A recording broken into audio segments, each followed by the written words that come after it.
Xo'sh, 8-masalani yechim qilsak, 8. Rasmda K va L nuqtalar orasidagi umumiy qarshilik 4 bo'lsa, rezistorning qarshiligini toping. Mana buni qarshiligi kerak. Xo'sh, buni qanday ishlaymiz o'rtoqlar? Buni mana bu 6 bilan 3 parallel ulangan. Mana bu yerdan tok chiqib, bu yerda birlashyapti. Ikkovi parallel turibdi. Ikkovidan bitta yasab olamiz. 6 3 ga ko'payadi. Ko'paytma taqsim yig'indi bo'ladi parallelda. 6 3 ga qo'shiladi. Demak, 18 taqsim 9 2 bo'ladi tepada. Chunki ikkalasi parallel turibdi. Endi 15 bilan 10chi? 15 bilan 10 ham parallel bo'la oladimi? Xo'sh, ikkovini parallel qilib yasasak. Xo'sh, Kdan chiqib L ga kiryapti. Xo'sh, mana bu yerda potensial phi k, mana uni potensiallasak-da, buni phi. Bu ham phi k bo'ladi baribir. Mana bundan kelsak phi L bo'ladi potensial, bundan borsak ham phi L bo'ladi. Demak, phi k phi L bilan parallel bo'ladi 15 bilan 10 ham. 15 ko'paytirilgan 10, 15 qo'shilgan 10 25 bo'ladi. Xo'sh, bu 150 bo'ladi makani. 150 taqsim 25 6mi? 6 tadan tegadi, to'g'rimi? 4 tasi bo'lmasa 6. Demak, buni 6 chiqyapti. Şimdi bir qayta chizib olsak endi. Kdan chiqdik. Tepaga ketyapmiz. Buna yerda bitta qarshilik paydo bo'ladi bizga. 2. Kimday kelamiz? Bu yerda qarshilik paydo bo'ladi bitta. Necha bo'ladi bu? R. Endi mana ikkovidan bitta hosil qilyapmiz. Ikkovidan bitta hosil qilyapmiz. Ikkovidan bitta hosil qilyapmiz. Mana yerga qo'yaylik shu bittani mana. Mana. Ikkitadan bitta yasadim va ikkovini yasab bu yerga qo'ydim. Mana bu K, mana bu L. Mana bu 6 bo'ldi o'rtoqlar, 6 bo'ldi.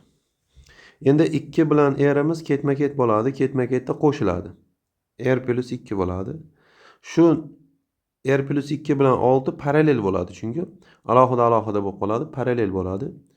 R umumiy parallelda ko'paytma taqsim yig'indi bo'ladi. Ko'paytma taqsim yig'indi. 6 ko'paytirilgan, bu ikkovini ketma-ket ulab olsak, R plus 2 bo'ladi. 6 qo'shilgan R plus 2. Nimaga? Chunki parallel ulanganda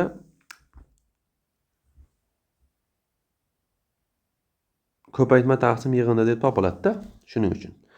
Umumiy qarshilik bizga masalada berilgan ekan, 4 deb berilgan. Suratni ochib olamiz. 6 ta R plus 12, mahrajimiz 8 plus R. Proporsiya qilib olsak-da shuni. Ko'paytirib olsak nima bo'ladi?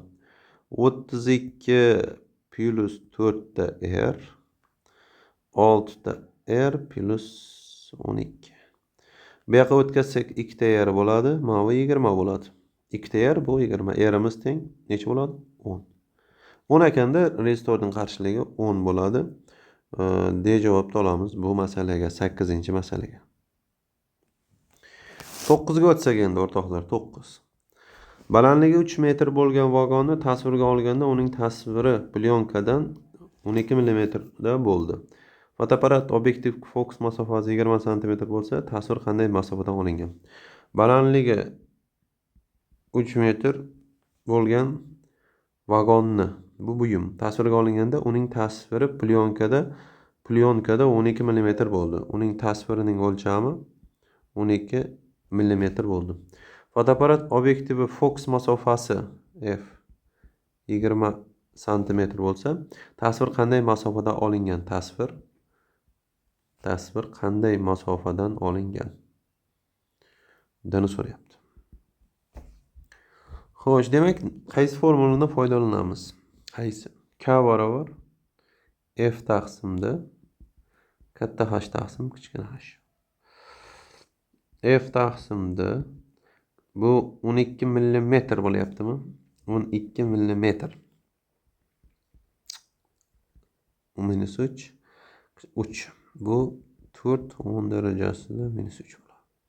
Bundan F topib olsak, 4 10 darajasida minus 3 D bo'ladi. Ana sizga tomosha.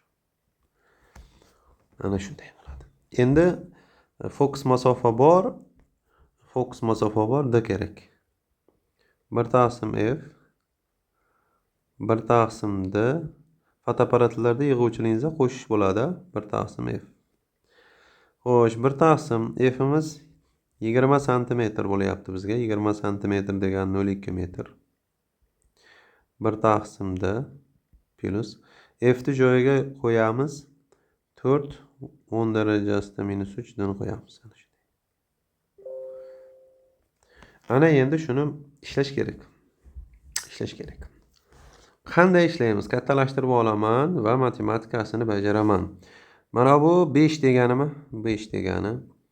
Mana bu 1 taqsim d degani qo'shilgan mana bu 1000 bo'ladi tepaga chiqib ketsa. 1000 taqsim 4 da bo'ladi. 4 dan umumiy mahraj bersak 4 dan ketadi. 4 dan ketsa 1004 taqsim 4 da bo'ladi. To'g'rimi shu ish? Chunki 4 umumiy mahraj beramizda biz. Shunday bo'ladi keyin, to'g'rimi? Ana endi d ni topamiz. D ni topsak bu yerdan 1004 taqsim 20 bo'ladi. Bundan d ni topadigan bo'lsak 1000 desak ham 50 taxminan 50 bo'ladi. Shuni 50 deb olib ketgan. 50 bo'ladi. A javob bo'ladi 9 ga.